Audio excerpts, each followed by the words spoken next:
UEFA statement leaves FIFA with 37-day deadline as World Cup hangs in the balance. UEFA's pledge to boycott FIFA tournaments has seemingly put the FIFA U20 Women's World Cup at risk. The governing body of European football released an imposing statement in response to Gianni Infantino's plan. The president of FIFA recently unearthed plans to sell off stakes in the World Cup and other FIFA competitions to private investors, promising to earn more money for each member nation who expresses support for his idea by September 19. This has been pushed back in the strongest possible way by UEFA and the FA, who insisted all of the 55 member nations will boycott all FIFA competitions for as long as this idea is still alive. Fruit flies taking over your kitchen? This discreet plug-in trap uses light to attract flying insects, then captures them on a replaceable adhesive cartridge, without noisy zapping or messy sprays. Want to get the best verified deal and see full details? Visit grabdeal.us/one right now. It was a firm statement, which came after a meeting held by UEFA President Alexander Ceferin. Assuming UEFA is true to its word, it appears the U20 Women's World Cup is at risk of becoming the first FIFA competition to be affected by this civil war. On September 5, the competition is set to begin with the final taking place 22 days later. The competition is being held in Poland and will feature 24 teams from all 6 FIFA confederations. Out of all of the nations in the group, 6 are from UEFA, as Poland, Italy, England, Portugal, France, and Spain are all expected to compete in the tournament. The other nations involved are Argentina, Mexico, Benin, Japan, New Zealand, the USA, Brazil, Tanzania, Canada, North Korea, Costa Rica, Colombia, South Korea, Ecuador, Ghana, Nigeria, New Caledonia, and China.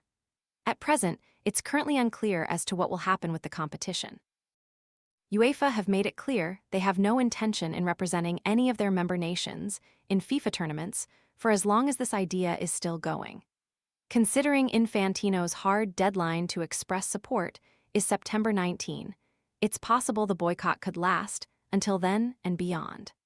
The Swiss football figurehead has also claimed his idea only needs support from just over 50% of its members for the idea to run.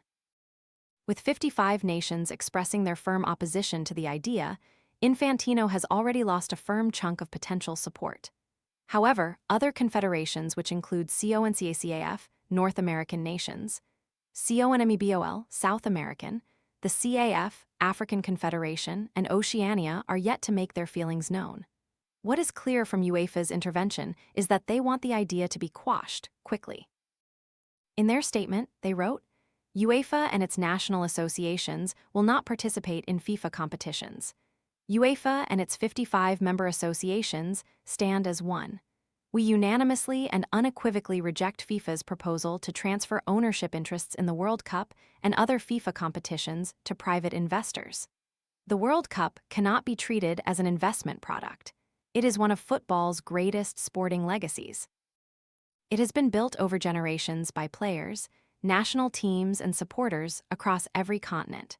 No part of it should ever be surrendered to private investors. It is both irresponsible and indefensible that a proposal of such significance for football was conceived in secret and brought to the brink of approval without any meaningful consultation with those entrusted with stewarding the game.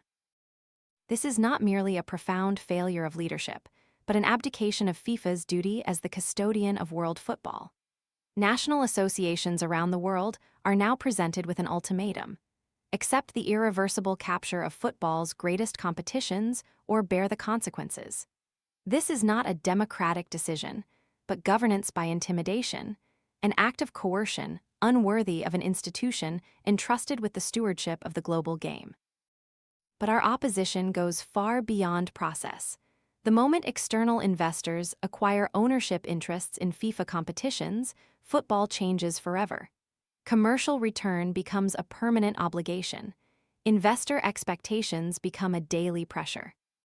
From that moment onwards, every decision on the international calendar, every decision on competition formats, and every decision shaping the future of football is no longer driven by what best serves the game, but by what best serves shareholders.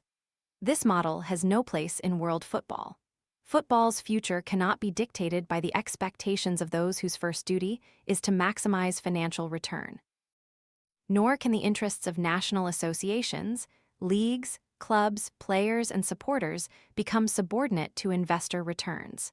Football cannot mortgage its future for financial gain. We will never lend this model our legitimacy. No one has the moral authority to sell what they merely hold in trust for the next generation.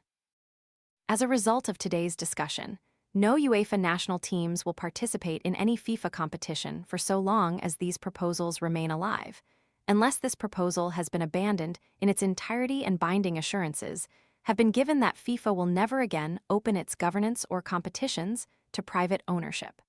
Nobody should be in any doubt. UEFA and its national associations will oppose these plans with absolute determination. There are moments when institutions are judged not by what they are prepared to accept, but by what they refuse to compromise. Some things are simply too important to sell. The FIFA World Cup belongs to football, and so long as Europe has a voice, it will never be for sale.